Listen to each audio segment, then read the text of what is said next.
Assalamualaikum warahmatullahi wabarakatuh. Selamat datang kembali Bapak Ibu KPPS tentunya di Bimbila Channel.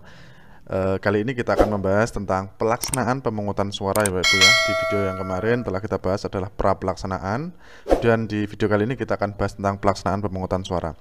Bagi Bapak Ibu yang baru bergabung menemukan channel ini, silahkan bisa diklik subscribe.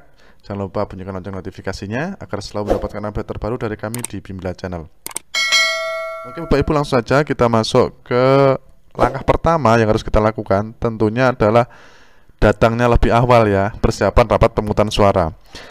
Di hari pemungutan suara tanggal 14 nanti, KPPS datang ke TPS ini lebih awal sebelum pemungutan suara dimulai pada jam 7 Bapak Ibu ya. Nah kemudian setelah sampai di TPS, KPPS ini memeriksa kondisi TPS, peralatan dan juga perlengkapan lainnya. Kemudian KPPS menempatkan kotak suara yang berisi surat suara untuk masing-masing jenis pemilu beserta kelengkapan administrasinya di depan meja ketua KPPS. Kemarin telah kita bahas ya penempatannya. Jadi memang untuk penempatan kotak suara ini berada di depan KPPS 1, 2, dan 3 ya, atau ketua KPPS salah satunya. Berikutnya KPPS memasang DPT, DPTB, daftar pasangan calon, daftar calon tetap anggota DPR, anggota DPD, anggota DPRD provinsi, DPRD kabupaten atau kota pada papan pengumuman di TPS. Jadi Bapak Ibu silakan menyiapkan satu buah papan pengumuman di depan ya untuk dipasang ini semua tadi yang saya terangkan. Langkah berikutnya, KPPS mempersilahkan saksi atau juga pengawas TPS yang sudah hadir untuk menempati tempat duduk yang sudah disediakan. Oke, kemudian Ketua KPPS menerima surat mandat dari saksi ya, sambil dipersilakan duduk, kemudian dimintai surat mandat dari saksi tersebut. Oke. Nah, kemudian KPPS memberikan salinan DPT dan salinan DPTB kepada saksi dan pengawas TPS ya. Pengawas dan saksi nanti diberikan salinan DPT maupun DPTB. Nah, kita masuk ke pelaksanaan rapat pemungutan suara. Jadi, pemungutan suara ini dimulai pada pukul 7 tepat ya di waktu setempat. Kemudian setelah itu Ketua KPPS memimpin pelaksanaan sumpah atau janji seluruh anggota KPPS dan petugas ketertiban TPS ya, dari disumpah dahulu ya sebelumnya, dan juga petugas ketertiban KPPS juga turut nanti ikut menjalankan sumpah tersebut.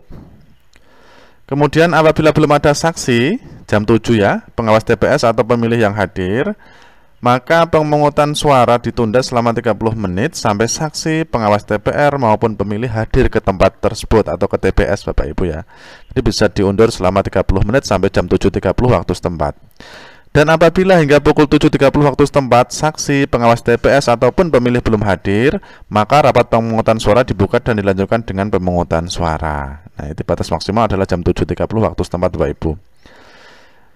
Setelah itu Ketua KPPS dibantu anggota KPPS membuka kotak suara dan memeriksa perlengkapan pemungutan dan penghitungan suara serta mengeluarkan dan menghitung surat suara ya. Surat suara maupun perlengkapan yang ada dalam kotak KPU ini dibongkar untuk dihitung surat suaranya ya. Nah, setelah itu Ketua KPPS memperlihatkan kotak suara yang sudah kosong kepada pemilih, saksi, dan pengawas TPS serta menggembok kembali kotak suara tersebut. Berikutnya, KPPS mempersilahkan pemilih yang sudah datang untuk mendaftar ke anggota KPPS, dan KPPS mendahulukan pemilih yang, nah ini perlu didahulukan Bapak Ibu ya, lansia, disabilitas, dan ibu hamil, serta ibu yang membawa anak dalam antrian pemilih. Ini perlu mendapat perlakuan khusus ya. Ibu hamil, disabilitas, lansia, maupun ibu-ibu yang membawa anak dalam antrian pemilih tersebut perlu kita dahulukan. Berikutnya, Ketua KPPS menjelaskan kepada pemilih, saksi, dan pengawas TPS mengenai tata cara pemberian suara ya, dengan cara dicoblos. Ketua KPPS kemudian memanggil pemilih dan memberikan surat suara yang telah ditandatangani oleh Ketua KPPS. Ya, ini tugas dari KPPS 3 ya, membantu menulis data ataupun kota, kabupaten maupun kecamatan di cover surat suara. Berikutnya, KPPS menerima model C pemberitahuan KPU, kemudian memeriksa jari tangan pemilih, Selanjutnya meminta pemilih untuk memperlihatkan KTP elektronik dan menandatangani formulir model C daftar hadir KPU. Nah, ini untuk tugas dari KPPS 4 dan 5 ya, yang ada di depan pintu Bapak Ibu ini ya. Kemudian pemilih menerima surat suara sesuai dengan hak pilihnya dan memeriksa kondisi surat suara. Oke. Berikutnya, apabila surat suara yang terima rusak, dapat diberikan surat suara pengganti dan hanya diberi kesempatan cuma 1 kali Bapak Ibu. Jadi kalau yang minta 2 kali ya jangan. Karena kan ini ada lebihannya 2% ya dari daftar DPT tersebut ya. Ada surat suara yang masih bisa digunakan hanya untuk sekali. Kalau 2 kali tidak boleh. Berikutnya, bagi pemilih penyandang disabilitas dan lansia yang membutuhkan pendampingan harus mengisi formulir model C pendamping KPU dilakukan oleh yang bersangkutan atau pendampingnya atau anggota KPPS. Kemudian pemilih mencoblos surat suara pada bilik suara dan pemilih juga dilarang membawa HP ataupun kamera ya, tidak boleh membawa HP ke dalam bilik suara. Dan bilik suara ini harus dibuat sedemikian rupa sehingga tidak ada bisa diintip dan lain sebagainya ya, didesain sedemikian rupa. Setelah itu pemilih melipat kembali masing-masing surat suara yang telah dicoblos ya. Ini tugasnya KPPS 6, dimasukkan sesuai dengan kotak surat suaranya Bapak Ibu ya. Jangan, nah ini juga penting, KPPS 6 ini harus teliti ya, jangan sampai ini tertukar, nanti malah membuat bingung nanti ya. Kemudian pemilih memasukkan surat suara yang telah dicoblos ke dalam kotak suara dipandu oleh anggota KPPS dengan ketentuan. Yang pertama, surat suara berwarna abu-abu untuk pemilu presiden dan wakil presiden. Kemudian surat suara berwarna kuning ini untuk pemilu anggota DPR. Surat suara berwarna merah untuk pemilu anggota DPD.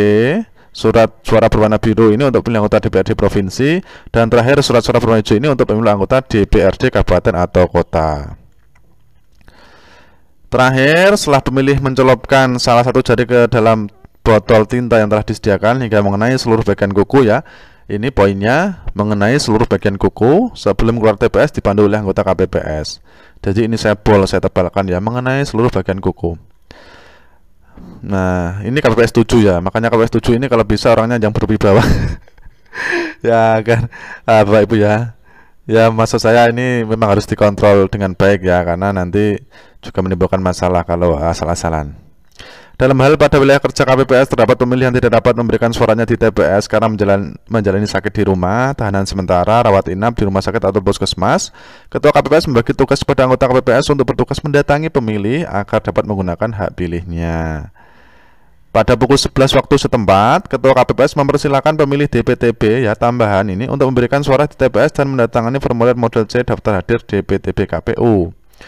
Pada pukul 12 waktu setempat, Ketua KPPS mengumumkan bahwa pemilik DPK diberikan kesempatan untuk memberikan suara di TPS dan didaftarkan pada formulir model C daftar hadir DPK KPU. Apabila surat-surat TPS telah habis, pemilih yang bersangkutan diarahkan untuk memberikan suara di TPS terdekat.